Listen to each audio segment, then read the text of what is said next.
NYPA. It's time to start the show, so search for the squad and listen out for the promo with the West Wild Spitter. Spin his web into a chokehold. Make it unfold, 5 o'clock. Who gives a damn of what your man to say? We spittin' live wireless, leave him shot with the gamma ray. Ain't no runner-up, cause it ain't the closest to candidate. Our flocks is deep and you draw like Japanese anime. It's just us and the rest, news off the hottest press. Kyle Holton, Philly West, reppin' with the legends, classic interview session, politics, sports segment, live phone, call up a question, it's the NYPA, 95 connection, real people, ain't no scripted cue call for directions, just team on their grind time till it's all perfection, throw it past the satellite so you can catch reception, so touch ground with us, we kill challenges, a murder bit for every number on your calendars, from west to the boogie down the Greyhound in this, we Google Spot, Anchor Podcast, pocket this.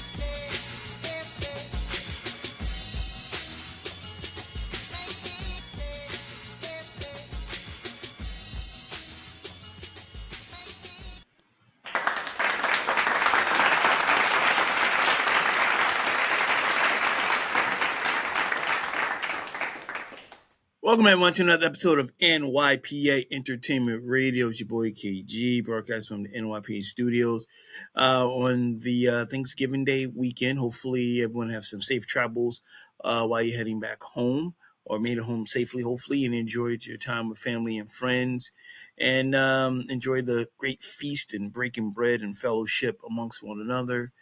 So hopefully you did. I know I did. It goes by fast, and already officially into the Christmas season. I know a lot of corporations couldn't wait. They've been, I think, again, pushing Christmas before Thanksgiving. So it's like Chris giving. That's what I call it, Chris giving. Or Thankmas.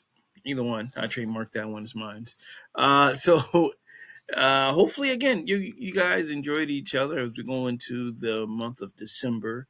And with that being said, as the countdown is really on for the final episode of NYP Entertainment Radio, as I close the book on one thing and open up a book for another thing in 2026 for the Who is Kyle Graham podcast. The time is speeding up really, really fast. And just looking at the calendar like, wow. I still haven't decided the actual date of the final show per se. Other stuff going on, and I think I'm maybe purposely dragging my feet on it because I know I have to kind of end something and start all over again. You know, I got to be frank with you guys. So it might be subconsciously one of the things like, oh man, I got to start over again instead of carrying on. But I know in my heart of hearts the right thing to do is to just shut this book, open up a new one, and start a new journey on a new path under a new show and so forth. So a little nervous, but looking forward to it at the same time. So we'll see in 2026 who is Kyle Graham. But until then, you still have episodes of NYPA Entertainment Radio. Let everybody know about the final episodes of NYPA Entertainment Radio as we bridge into who is Kyle Graham for next year. Hit the subscribe button where you're watching or listening to this episode, and just get notifications, not just for this one, but for the upcoming new show in 2026. So stay tuned for updates and so forth. But however, without further ado, let's get into it. Like I said, it's the Thanksgiving weekend, and I'm sure a lot of you cats and kittens was with family, and sometimes with family there comes a bit of a drama. Well, let's just say it wasn't as crazy as Ray J and his ex-wife, Princess Love. Ray J arrested after allegedly pulling gun on ex-wife, Princess Love, during Unhinged live stream. All right, so it says, Ray J has reportedly been arrested after allegedly pulling a gun on Princess Love and threatening to shoot a man in an alarming live stream on Thanksgiving. Ray J, who's 44, was currently, because we got out, currently in custody at the Los Angeles area jail. During the live stream, Ray J said his kids were with him for the holiday and that, quote, ain't nobody taking them away from me on Thanksgiving, he claimed. People are threatening him, and he appeared to grab a handgun and load it while on camera. Quote, I'm in my own house, and with these N-words, step a foot close to the door, I'm going to blow this effing shit away, bro. Grammar is horrible. He said, I don't give a F, bro. Leave me and my kids alone, bro. I just had the last bro because everybody says bro a lot. Uh, he appeared to get up with the gun, but the Princess Love 41 walked in the house and said she was taking their kids. The on again, off again couple shared two children, daughter Melody, 7, and son Epic, who's 5.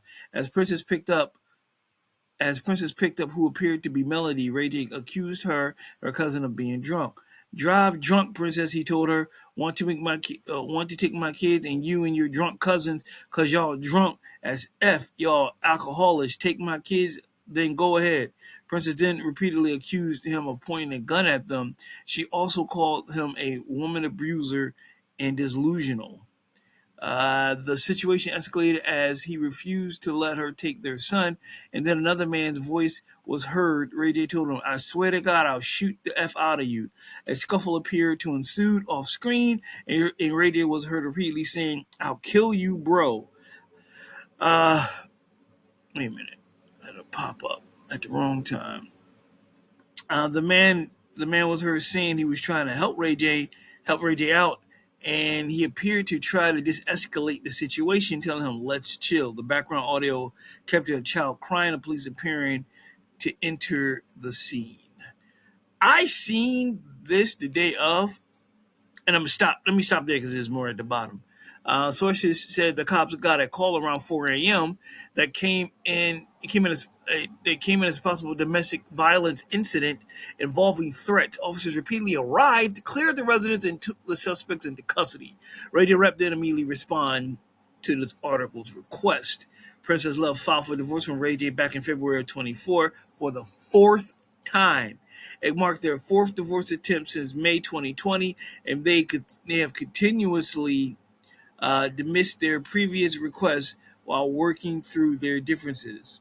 However, they were spotted kissing in April at a Bow Wow concert in Miami. Bow Wow concert in Miami. Well, I don't know about that. I mean, it happens, couples, they don't know what they want to do and so forth. But I will say, I did see the footage. I seen it in the morning it happened. It came like across the timeline and everything. And my thing is this, as I always bring up, is why necessarily you have to put things on social media. He's live streaming this situation, which doesn't help. And picking up a gun and loading it and threatening to kill someone, it's not a good look. You are a businessman. Ray J's a businessman. He has a lot of business ventures out there. If I'm in business with this cat and we have shareholders and things like that, like Raycon, he co-created Raycon, the earbuds. I'm looking at him side-eye, like, yo, I don't want my investors and stockholders, to leave him because this guy is acting out on camera with a gun, threatening this, that person, and the other, and so forth. Like, that's not a good look for him. You know what I mean? And he's a lot of things, but he is smart and he knows his business.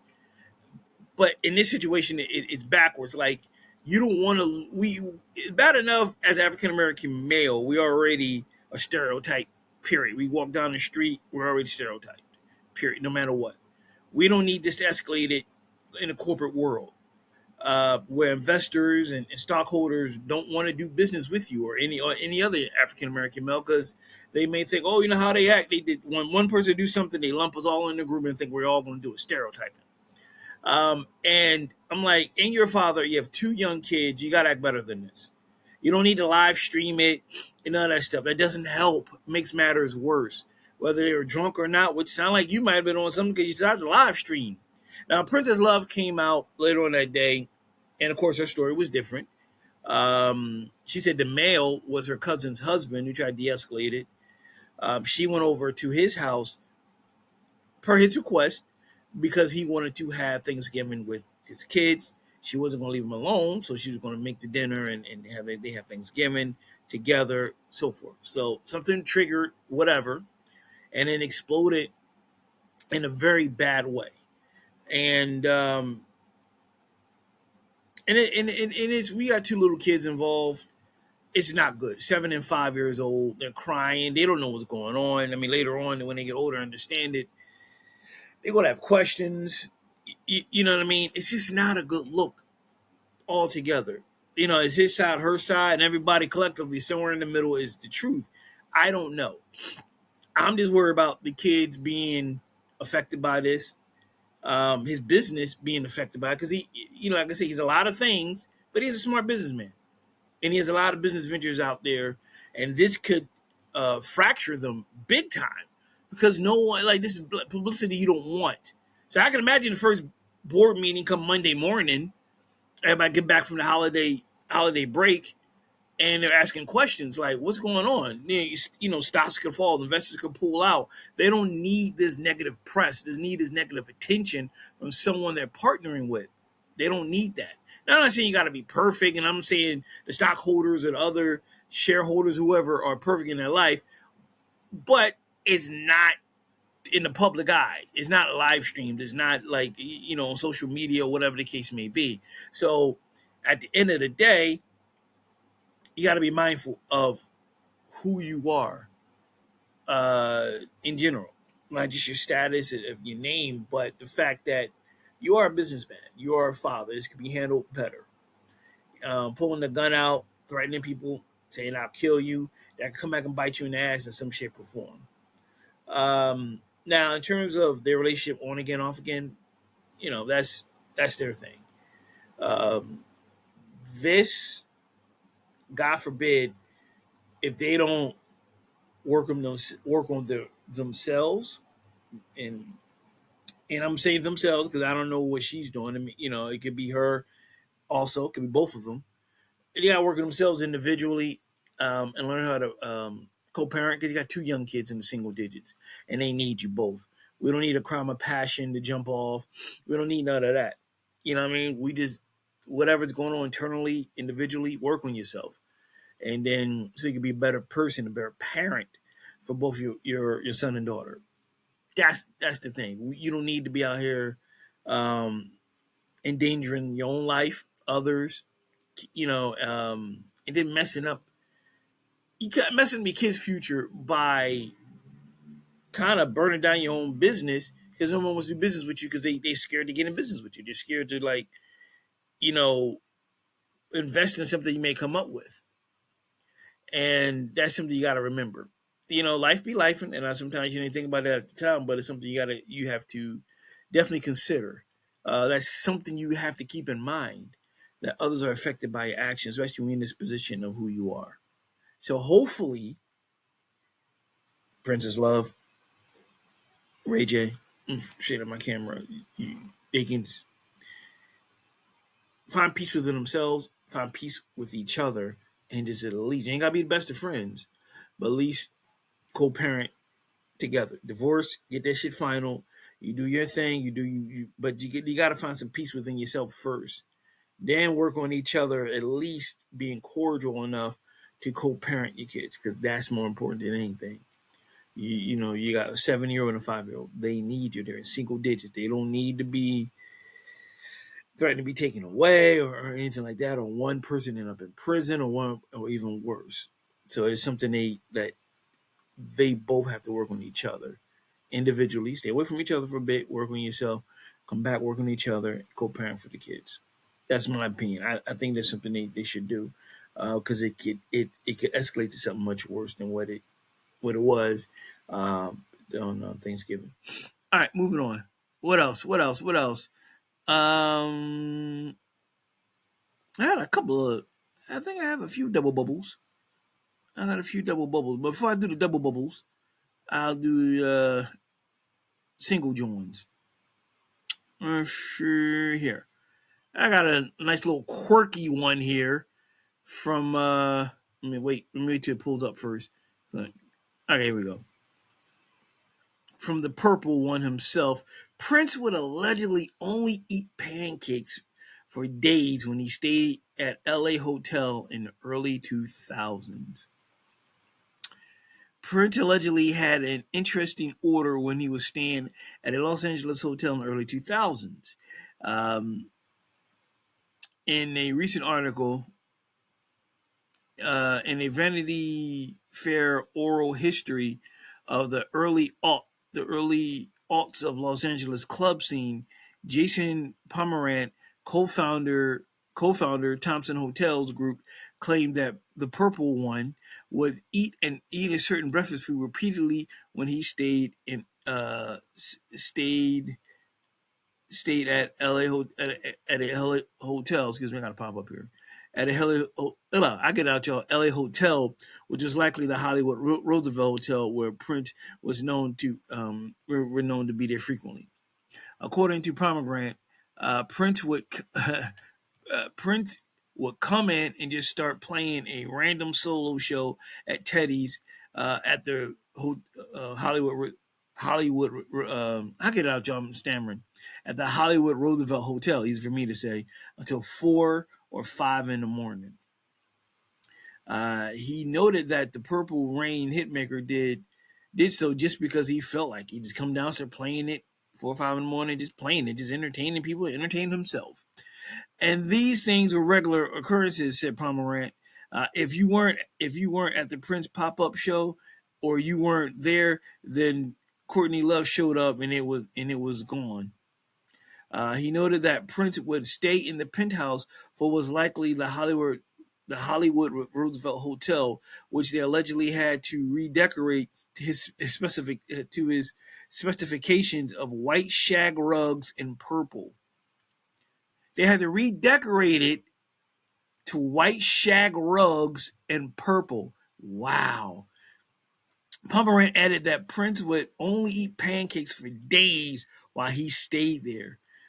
In the September interview with Ali, I'm going to mess up her last name, Panku, the director of Lilith Fair, Building a Mystery, The Untold Story, she recalled Prince's surprise performance with Sheryl Crow at the festival in 1999. According to Pancrew, Prince had begged to be a part of it year after year. However, he was constantly turned down. What?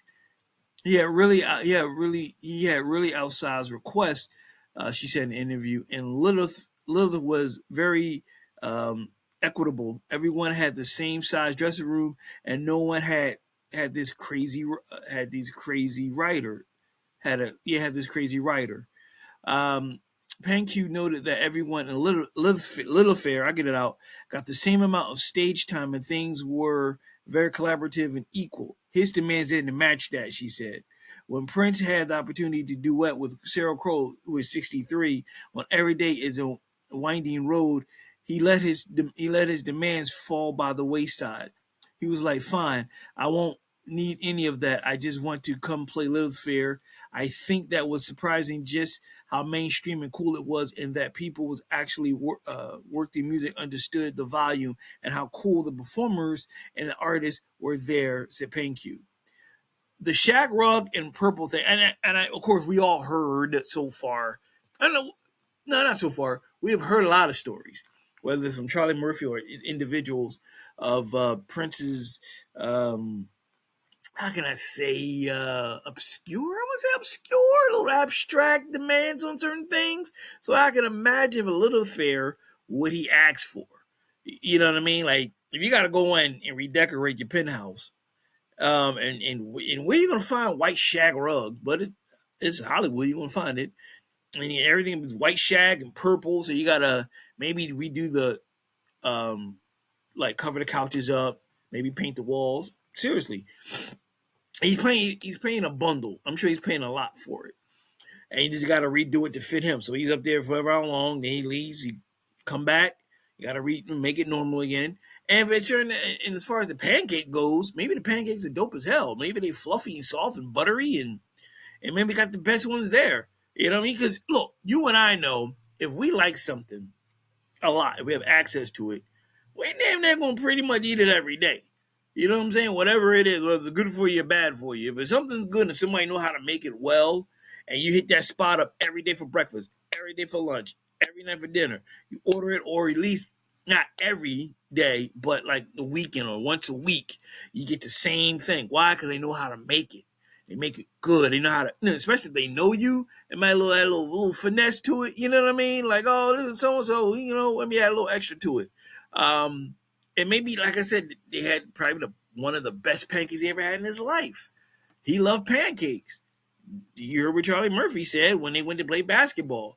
After they finished everything, he sat down and he made them pancakes. Pancakes. And he came down and just, here's your pancakes for you, your flunkies, and he flipped it on and he loves pancakes. He can make them. He likes to eat them. Charlie Murphy said it. After he played ball, he made them pancakes. And he ate the pancakes. And he loves pancakes. Pancakes are good. I love pancakes. You know what I mean? And maybe the LA hotel or Roosevelt Hotel know how to make great pancakes. And he's just like, when I go there, I just like to eat the pancakes and play the piano, have a white shack rug, and do all types of naughty things. But anyway, I love Prince. I love hearing Prince stories because he is very unique, very abstract, and I always wonder about artists, people like Prince, male or female, black, white, him or her. Where, like, has that always been in them to like ask for obscure things, or like you know what I'm saying? Like, did you grow up and be like, man, any hotel I go to, I'm gonna request a white shag rug and everything purple. You know what I mean? Or I'm gonna get some M&Ms and I want all green M&Ms. Pick all the colors out. Or I want, a fresh bowl of green grape seedless peeled. You know what I mean? Like, where do they get these? I've heard stories of celebrities who were just like that. I was with a celebrity, and I name names. I don't care. I'm gonna be like, it's gonna remain anonymous. I'm not gonna say anything. I don't do that. That's corny. I remember I was doing show time at the Apollo, and I was with and I think my former co-host was with me, and I think we was backstage because we used to do the show, and Monique was hosting the show, and I actually seen a demand happen. Like, I actually seen someone demand a certain song. It's not what they said, it's how they say it. It's like a demand. And they had Polish, I think it was Polish Springs water. It had to be Polish Springs water. I think it was. And she was like, can I get some water? A bottle of water? And somebody, I gave her a cold bottle of Polish Springs. She was like, no, I don't drink that. I only drink the Santi. I only get the Santi water. I only drink the Santi. Well, give me the Santi water. And I was like, really? Like, when did you, like, the Santi water? Like, water, like, it was how she said it. It was just like, I'm too good for Polish Spring. I only drink the Santi. The Santi water's not that good, by the way. I think Polish Spring is much better. But we're not here for that debate. But it's how she said it. And I was like, dang, and because it was like the room filled with like cold bottles of Polish Spring water. I just drink the Santi. I only drink the Santi water. And I was like, wow, how did you get like this? You're a street Jawn from Baltimore. You always say that. Like, how did you get to, like, I don't drink the Santi? Like, bitch, you better drink that water. Like, shit, this water costs money. Drink it. The Santi or not. It's agua. It's fluid. It's what you whistle. So I guess I think they went and had to get it because she demanded it. She didn't ask. She kind of demanded it. But I've seen that. And I was like, how did these artists become this way? From humble beginnings, for the most of them, black, white, or whatever, to becoming asking for these crazy demands. And I want the room like this, and I want them like this. And you can't stare at me when I'm on the set. You gotta look away. I don't want no eye contact. I heard stories like that. I don't want no eye contact. Don't you look at me. Don't talk to me when I'm on the set. I've heard these stories about different celebrities, whether it's an actor or a musician. I'm like, how did you get the way, and why are you that way? What makes you think that's okay? why act that way? Why treat people that way? I don't. This person talked to me. Don't look at me. Don't stare. I heard all types of stories. And I heard it different times about different people from individuals. And I was like, man, like, you know, it's crazy how when people become a certain status in life, they act this way. You know, that I only want this, I want that, I don't need this and this and this and this and this. And it's crazy. It's crazy. I would never be that way, by the way. I show up, something to drink, something to nibble on real quick. You be nice to me, be nice to you. Let's do our thing, get in and get out. I'm not gonna be that way. I would never change on you guys. You never hear the story. When I make it big soon, you know I will. That I come in and was like, hands off of me. No peasant touch me at all. You know, like I'd rather have black shag and a blue wall or some shit. I don't know. I only wear crimson. I don't know. With fuchsia pants. I don't know.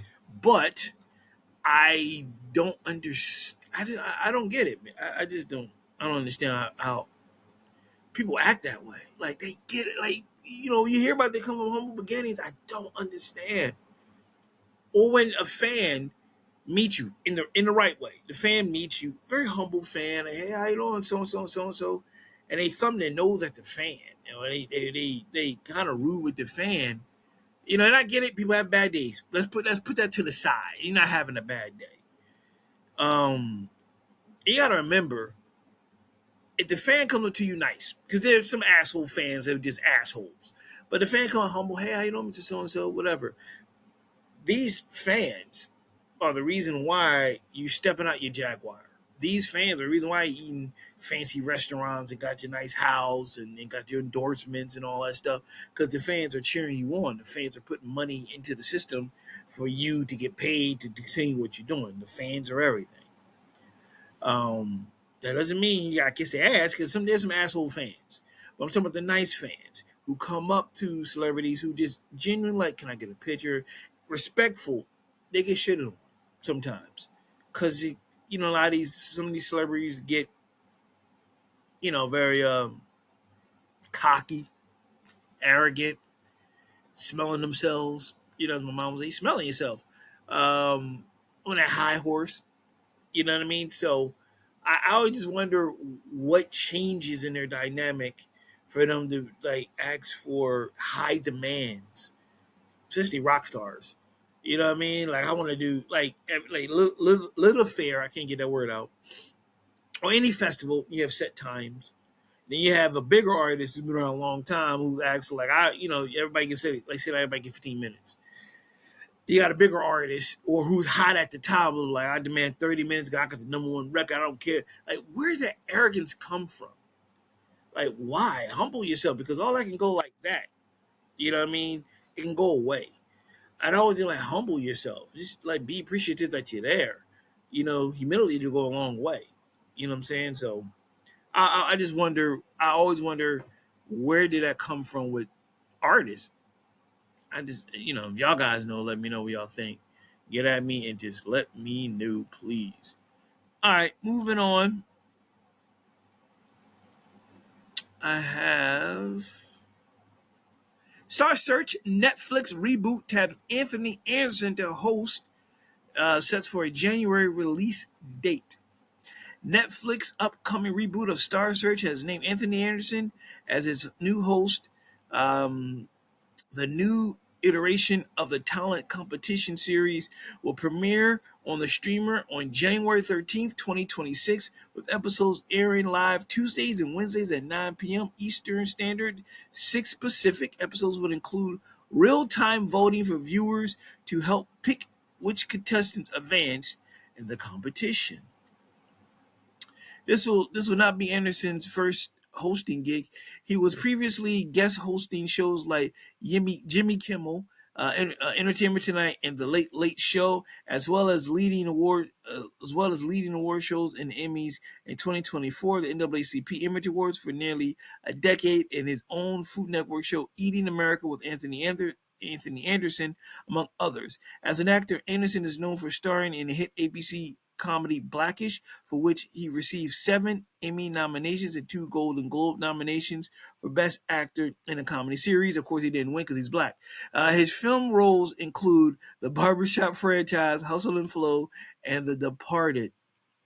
Uh, the official log line for Star Search states, "The talent is bigger, the stakes are higher, and the format is more interactive than ever. Each episode will spotlight best up and coming performers across numerous categories: music, dance, variety, comedy, magic, and juniors, as they compete head to head for their shot at stardom."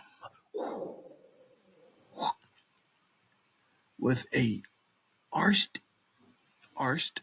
competition structured and weekly eliminations with real-time global voting, the series builds dramatic momentum, making every live episode an oh man, I gotta pop up, messing up my flow. With an arts competition structured in weekly eliminations with real-time global voting. The series builds dramatic momentum, making every live episode an unmissable event. Star Search. Jason Raff and David Friedman serve as showrunners on the show. On the new Star Search, Jesse Collins Entertainment is producing with Collins, Diane Harmon, Madison Merritt, and Elaine Metaxas executive producing. Star Search originally aired in syndication from 1983 to 1995 with host Ed McMahon, who was later joined by co-host Martha Quinn late in the show's original run. It served as an early showcase for future stars like Beyonce, Justin Timberlake, Dave Chappelle, Adam Sandler, Britney Spears, and many more. The show was also briefly rebooted at CBS in 2003 for 1 season. A lot to unpack here. I'm not a big reboot person. I'm really not. Certain things should stay the way they are, in my opinion. I really do feel as though certain things, nostalgia should stay the same. I grew up watching Star Search with Ed McMahon, and I do remember seeing Arsenio Hall for the first time, and a lot of other stars they know would be stars. I do remember, like Lady Soulful. Oh yeah, I remember that. I remember this, that, and the other. And I used to watch it in syndication because here's the thing: at the time, when the 83 to 95, cable wasn't cable the way it is now, and they have a lot of streaming. So cable was more of a luxury by the mid 90s. So early 80s to early 90s to mid 90s, you had your 3 main stations, and you had Fox. And then I said cable was a luxury. You didn't have streaming, none of that stuff didn't exist. So you watched it because it was dope. It was a variety show. You had comedy, you had singing, and dancing, and it was cool. It was like, and really nothing else on. I remember it used to come on Philly Saturdays, I think at like 5 o'clock, 4 o'clock, something like that, on PHL 17. And watch it because it was, again, like a variety show, a talent show. I think it was the first time I saw Sinbad also. And then you come back the next week to see if Sinbad won or Arsenio won, or it wasn't Arsenio. It was Sinbad, it wasn't Arsenio. Might have been Arsenio also. But a lot. It was a lot. So Anthony Anderson is dope. I think Anthony Anderson honestly should have his own late night talk show. We don't have any men of color in late night, and I think it would be cool if he had one. I think take Star Search off, put Anthony Anderson's show on Netflix as a late night talk show type thing. I think that would be better. You know what I'm saying? And I think he's a great host. I've seen him host a lot of things. He's funny, very poignant, and I think it'll be kind of cool. And hopefully it lasts a while. You know what I mean? I think it might do better in this day and age, where back then you had to like call in and the line would be busy. I think I tried when I was a kid. Now you probably can text, put on Instagram, social media, because technology is more advanced now.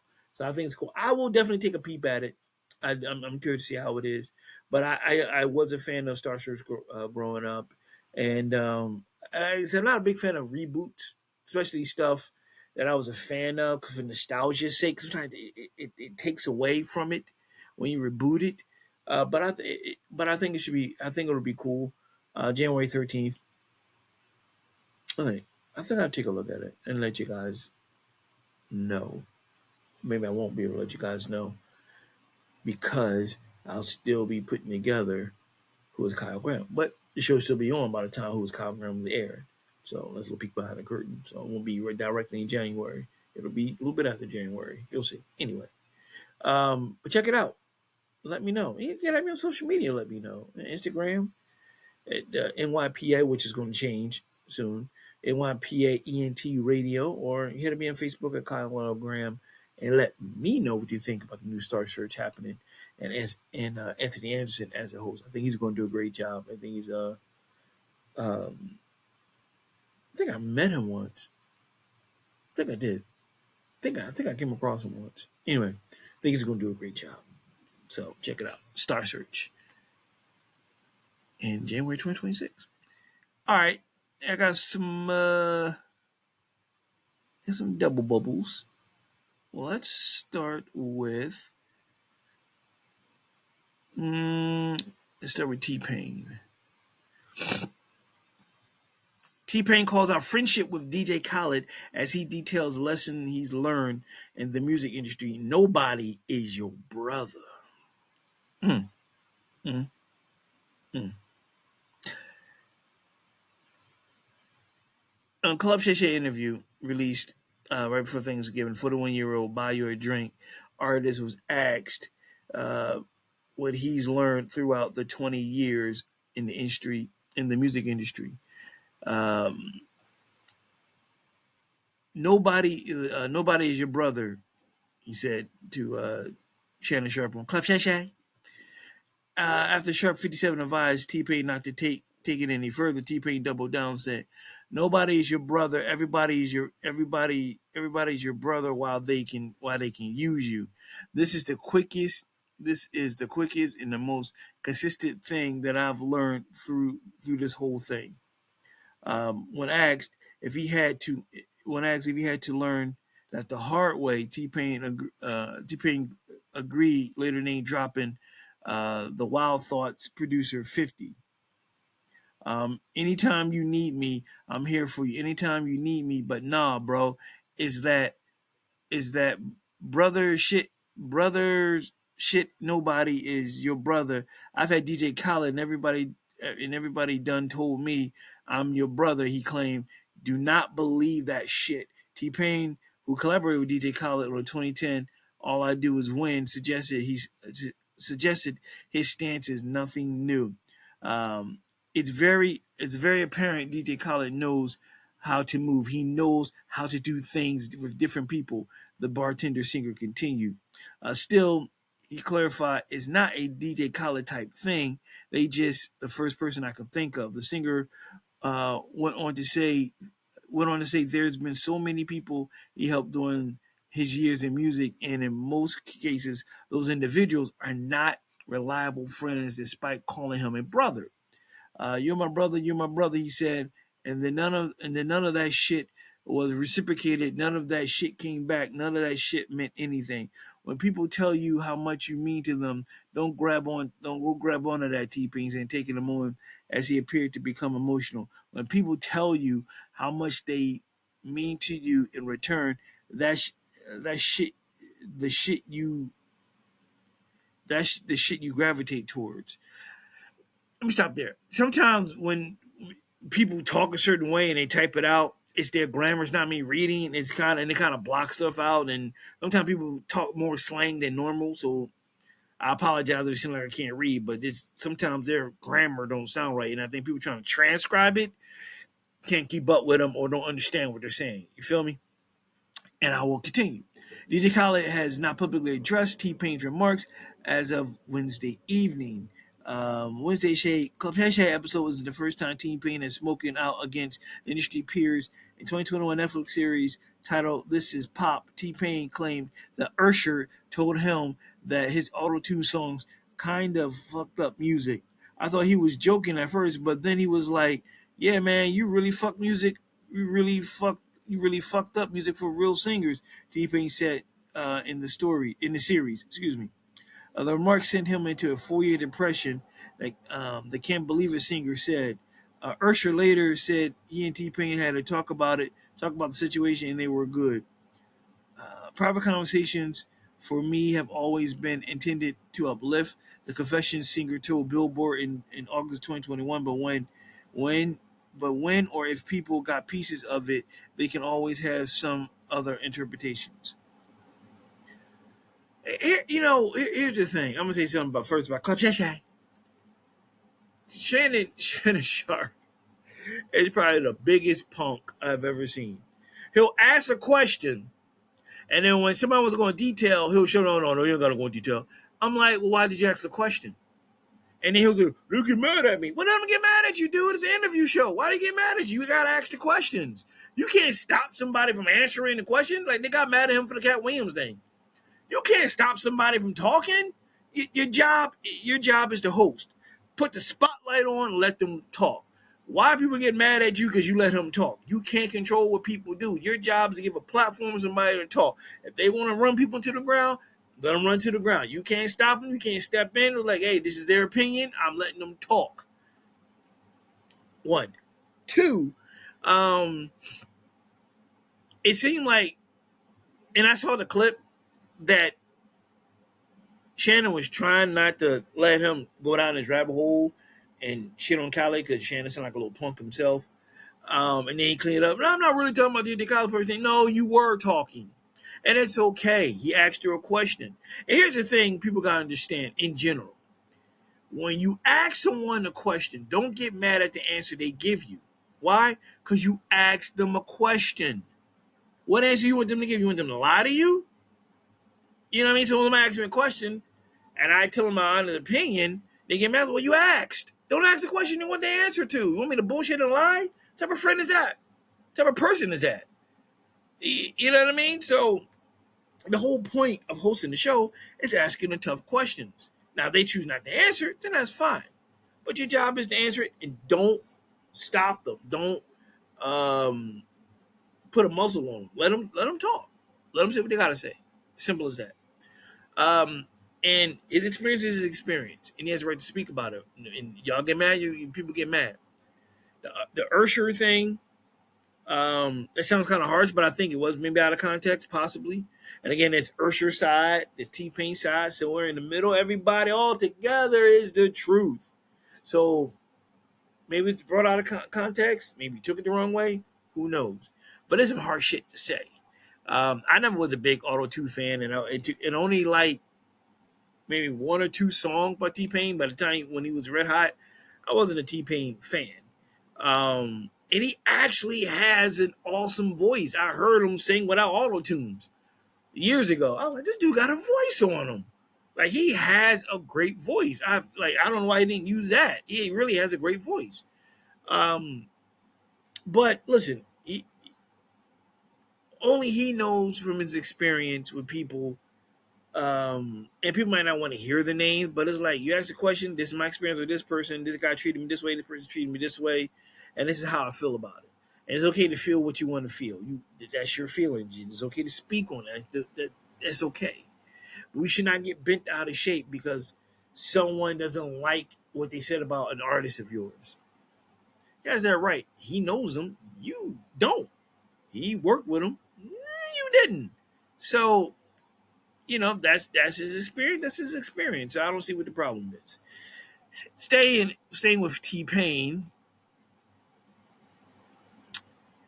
T-Pain doesn't hold the publishing and master's rights of Buy Your Drink, but here's how much he earns from performing the single. In the same interview, T-Pain shared he could have made more money from his song Buy Your Drink. The rapper from Tallahassee, Florida, first experienced commercial success with the release of I'm Sprung in 2005, which was the lead single from his debut album Rapper Turned Singer. There you go. The song peaked at number 8 and remained the Billboard's Hot 100 chart for 26 weeks. In 2007, Buy Your Drink was released and was even more successful. The song reached number 1 on Billboard's Hot 100 chart, went triple platinum according to Genius. T-Pain reflected on the success of the single and how it impacted his wealth on Club Shay Shay. podcast, he made revenue, but suggested he could have earned more if the masters and publishing rights agreement had been different. His song paid respect to rappers Lil Scrappy and Lil Jon, prompting the artist to claim publishing rights. Quote, when I did I'ma buy you a drink, then I'ma take you home with me. I got money in the bank. As soon as I said money in the bank, that's when Lil Scrappy came in and was like, okay, well, he said a line from my song.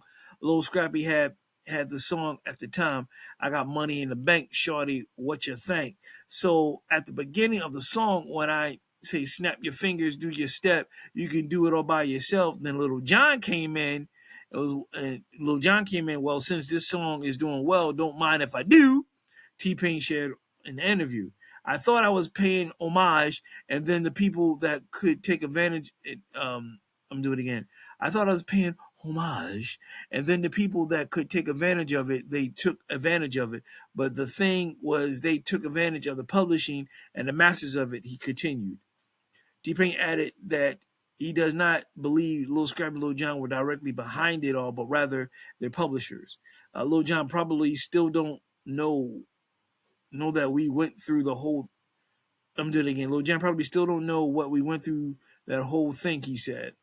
The silver lining for T-Pain was that while others may be profiting from the masters and publishing rights of the single, that wasn't slowing down his earnings for performing it. While they could have been earning 8 cents every 3 months from it, he was making $100,000 a night. He told Club Shay Shay, host Shannon Sharp, be greedy, but you're not going to get what I'm doing. So do your thing. I mean, he still loved to do all of them, T-Pain expressed. That's crazy. The record industry is shady, as Q-Tip said. Check the rhymes. It is shady. He could have made more money. He could have not just made $100,000 per performance. He probably could have made 8 cents, every 3 months with the publishing and masters and so forth. And that's why I always say it surprises me when people sell their masters and publishings. All that hard work, all that stuff you went through. And again, sometimes I don't know their financial situation, but I would still hold on to it. And you would never know that he said one line, Lil Scrappy's like, I'll take that. He said another line, Lil Jon like, what? Okay. Took his money. There you go. I didn't know you can do that. That's crazy. You say a line, and he thought he was paying homage to someone. It was like, look, that song is big. And you said my line, it starts this off. So I'm going to take a piece of it. They'll probably till this very day, they probably get a little something for it. He'd get a lot more, but still, you want to get what you can get. But I did not know that if you could say a line from someone else's, song or something, they get a piece of the publishing. I didn't know that. I didn't know. That's crazy. That is crazy. But it's the industry. It's the business. They're coming at you. And they come. It's always business. It's never personal. So when someone's seeing you blowing up, and then there's a bit of something that helped them get to that level, of course they want a piece of it. Of course they want that money. Of course they were like, shit, this dude is red hot. And he said a line of mine. How can I get into this? Or someone got into the ear, was like, yo, he started off with your line, and he's saying your line, and the song is a hit. We need to get on that publishing, get a little something. And probably to this very day, they got a nice little royalty check. Anytime it's played or streaming services, every 3 months, 8 cents. I think per each. I think each time the song plays, might be radio streaming for every 3 months. You add that up, I guess. I don't know. 8 cents. I think 8 cents per play. Maybe I'm correct. It has to be. It has to be. You just add. It adds up, and every 3 months you get a nice little check for something that you did directly contribute to. It's just he borrowed a line and put it in his song, and he was like, I want that money. I want what he money. I want what he wants. Now I'm going to ask you a question. Is that crabs in the barrel, or is it not? Is that crabs in the barrel? Because it's like, because let me paint the scenario again. He made the song and he took a line as he paid homage to Lil Jon and Lil Scrappy in the song "Buy Your Drink," right? He made the song. He just took the line and gave an homage. Them or their people heard it, see success, and was like, I want a piece of his fortune. Instead of just like, I don't care, that's cool.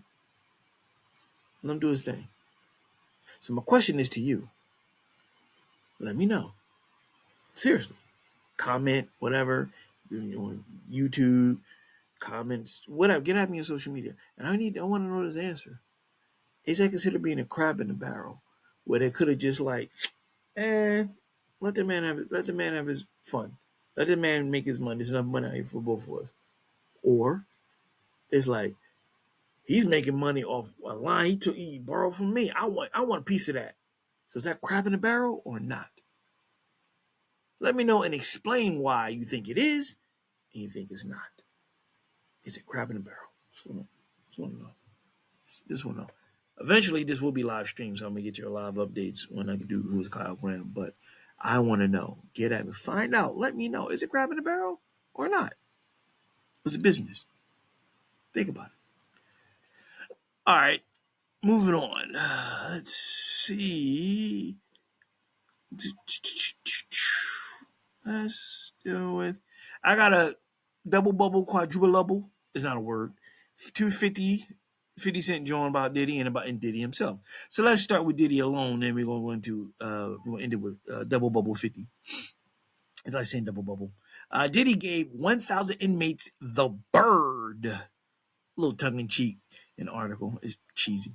Sean Combs' fellow inmates were expecting a bleak Thanksgiving, but that all changed when a well-organized, well-funded plan by SC himself, Diddy, through his rep, says he worked with an internal group called Bankroll Bosses.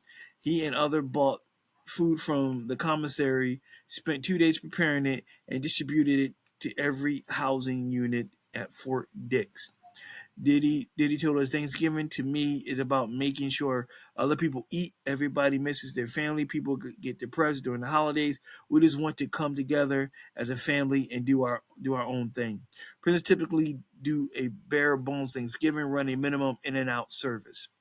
B.I., former gang leader who helped organize the initiative, says we cooked the food and sent it to all the buildings.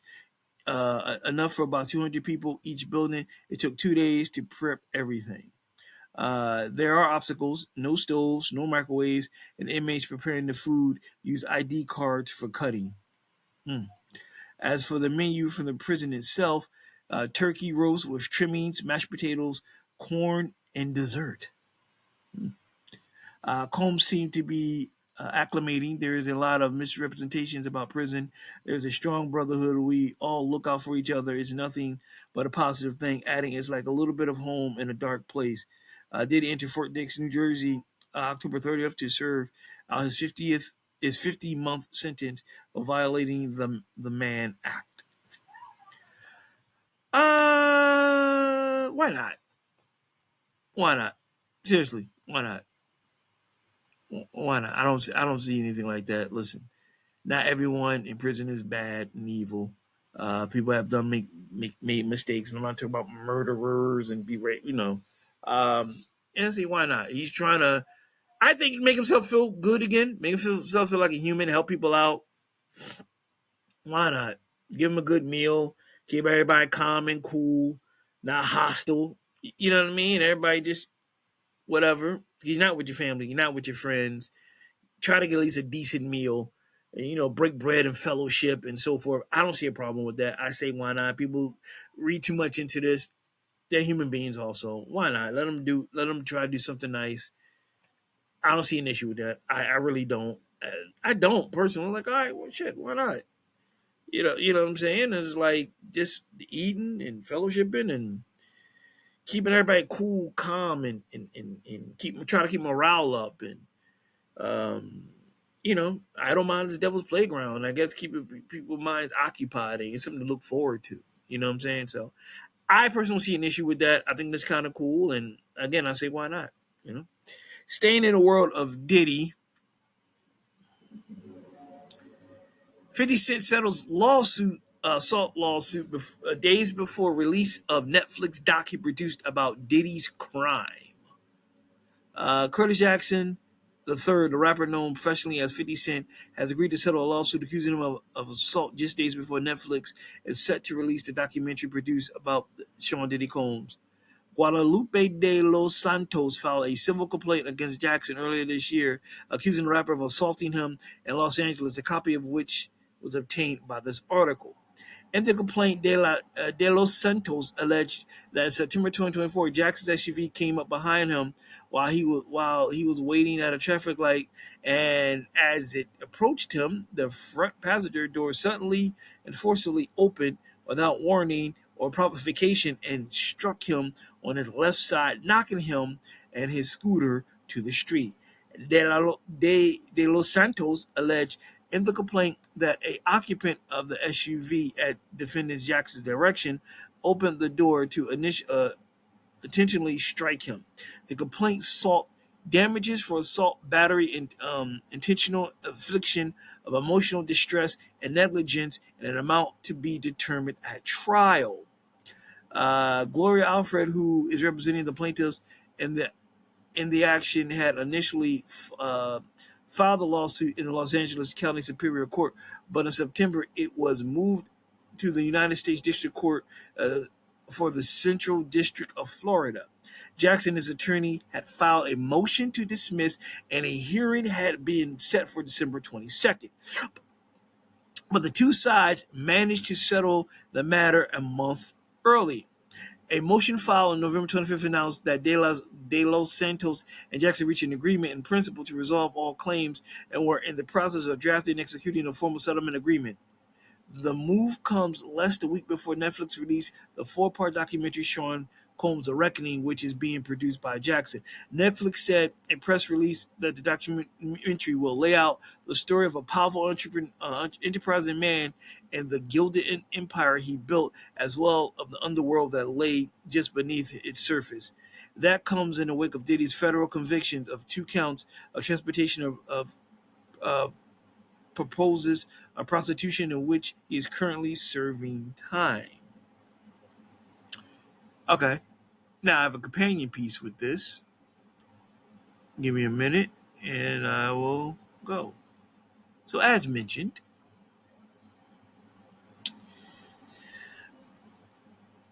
50 Cent's Diddy documentary premieres Netflix this week, December 2nd. On Tuesday, November 25th, the published streaming service announced 50 Cent executive produced documentary series titled Sean Combs: The Reckoning will premiere on December 2nd. The series is directed by Emmy award-winning director Alexander Stapleton and will include 4 60-minute episodes. Other executive producers include Stacey Scripter, David Calabanis, Errol Bunzel, and Brad Bernstein.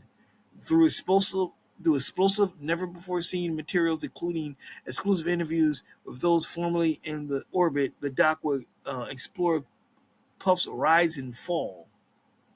I've been committed to real storytelling for years through GU and film and television. 50 Cent said in a statement, "I'm grateful to everyone who came forward and trusted us with their stories, and proud to have Alexander Stapleton as a director on the project to bring their important stories to the screen." This isn't just about the story of Sean Combs or the story of Casey or the story of any of the victims of the allegations against him or the trial, Stapleton said. Ultimately, the story is a mirror reflecting us as the public and what we are seeing when we put our celebrities on such a high pedestal. I hope this documentary is a wake-up call for how we idolize people and to understand that everybody is a human being. Okay. I'm going to combine both. Let's start with the first article. It's funny, and the pot calling the kettle black. You and your legal problems, you settle out of court to discuss to have a documentary premiere about somebody else's legal problems. And I always think when you settle out of court, in my opinion, is that yeah, you knew you fucked up. That's my opinion. When a when a celebrity settles out of court and not just fight and go to trial, you know what I mean? I think you fucked up. You people's like, listen, just pay this dude off. We ain't got time for this. Let's get this documentary out, put the spotlight on Diddy, who's quote unquote the real criminal here. And you know what I mean? So it's like, wow, you squash your legal shit to put the spotlight on somebody else's legal shit. What is this? What is this obsession with Diddy? Like he's obsessed with this cat. Like he really can't stand this guy. He's really upset. He's been talking about this since December 23. He's been obsessed with him. And here's the crazy thing that we need to figure out. These stories and stuff like that everyone knows about for years. You just now talking about it. When it was happening in real time, no one said anything. Which means 50 knew about these stories. 50 knew about about everything was going on. But now you want to say something about it. You want to play the martyr. I said it right. Martyr. I think it right. You want to open up and show the S on your chest and like, I told you he was this and I told you he was that and all that stuff. And what the lady Alexandra, the director, said is how we got to look how we idolize celebrities. Yes, they saying it goes 50 Cent also. He's not perfect. Man, SUV knocked him right off the scooter. He knew he fucked up. That's why he set out of court. But he was so in a rush to keep tearing down Diddy. Is like, dude, he's in prison. What else do you want to happen to him? You want him dead? You want him to get the electric chair? Because if you knew about these things, like everybody who's going to be part of this documentary knew for years, and now you want to talk about it, shame on all of you. Shame on all of you. You've seen this man have to do stuff in real time. You could have stopped them then. You had him. You had him then. But now, everybody want to start grabbing and bring down the empire and start seeing cracks in the surface. You know what I mean? The snakes will come when the grass is when the grass is cut, the snakes will show. So I'm not applauding like you're doing something good because anyone who has their fingerprints on it, like executive producing, and he's been after Diddy for years. He's been saying I knew it for years. Then he should have stopped. Anyone who's part of this documentary, having interviews, have fucking stories, you knew what he was doing. But because of your selfishness of thinking, if I stick with this motherfucker, I'm going to be rich and I'm going to be famous. But then when the tides turn and you didn't get what you want, you went after him. And you're like, yeah, he did this, he did that. All of this could have been stopped a long time ago. That son of a bitch should have been in prison years ago. If you knew he was doing heinous things then, and especially if he was part of the heinous crime. If you knew he did stuff to you, why did you wait? He's not a god. He's a human being. But you made him into a god. You made him untouchable. You made him scared of a human being for power he no longer has. So I say shame on anyone who put this documentary together, who's telling the stories and seeing it and just now saying something. Why? Wait. So shame on 50 Cent, shame on the storytellers, and everybody, I've seen them do this, and fuck all y'all. Because you're fucking wrong. Because y'all should have stopped them in the beginning. Don't get at him now. Get him then. You get him then. You catch the monster in the beginning. You don't wait till the monster go through the village and terrorize everyone. You get him as soon as he start walking. You see the walking danger, you get him. You don't sit there and watch him terrorize everybody and then hopes that, hey,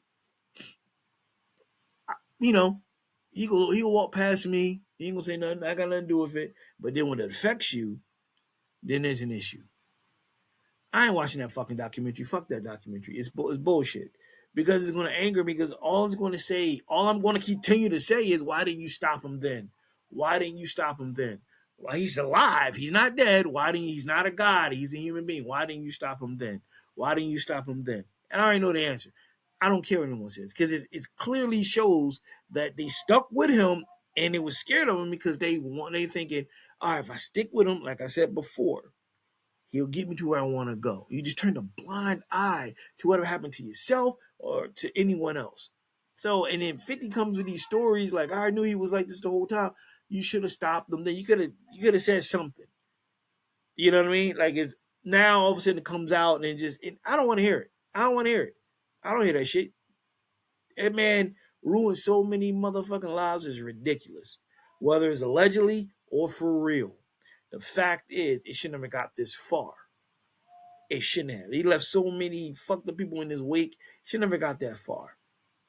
But people being people who look out for themselves and their own financial successful gain, they don't care. So I'm not watching it. Y'all got to watch it. I don't give a fat baby's ass about it. Fuck that documentary. It's over with. I don't want to like y'all should have got him. And that's my stance on that. Fuck it. It's ridiculous.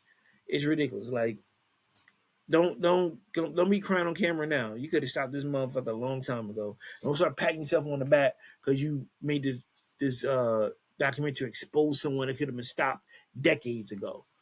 It's crazy. Don't, you know what I mean? You just, again, settle out of court because you know you was wrong. So you're going to rush to put this documentary out to tear him down even more, which you should have stopped him years ago. Period. Again, folks, these are my opinion. You might see something differently. I understand that, and that's cool. And I can say you more than welcome in the comments here, you know, on YouTube or Riverside, or get at me, NYP Entertainment Radio, Gmail, or Instagram, or even on Facebook. And let me know how you feel about the documentary and what 50 Cent is doing and what he has done to get it, make sure it gets aired on time. That's it. So that being said, I'm done talking your ear off, and I'm stepping down from my soapbox. Go continue with your lives. Have a great week coming up. December is Monday because I'm doing this on Sunday. It's tomorrow. Holiday season is here. New Year's is coming. Everyone, and I always say this, especially this time of year, do your best to stay positive. Keep your head up. Believe whatever high power you believe in. Take it day by day. I know it's easier said than done.